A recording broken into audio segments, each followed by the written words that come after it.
PTI धरना outside Adiala jail, latest situation, police versus PTI workers.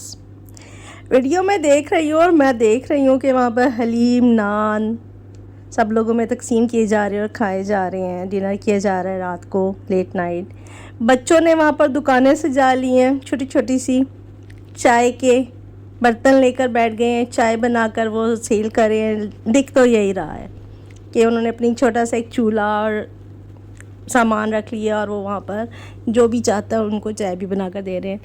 Families ने हक अदा कर दिया है, रियली फैमिलीज़ ने हक अदा कर दिया है इमरान ख़ान के साथ, अपनी अटैचमेंट का, अपनी लॉयल्टी का, अपनी सिंसियरिटी का, कि वाकई वो लोग इमरान ख़ान से प्यार करती है। फैमिलीज़, बच्चे, बूढ़े, हर एज के लोग, ख़वातीन, मर्द, हर एरिया से, हर जगह से। वहाँ तो सब ख़वातीन, बच्चे इतने ज़्यादा भी इकट्ठे हो गए हैं कि उनको डिस्पर्स करना भी अब नामुमकिन है। और जो वहाँ पर हालत है वो लग ही नहीं रहा कि उनमें से कोई भी ऐसा बंदा है जिसे पुलिस देखकर भी गोली मार सकती है।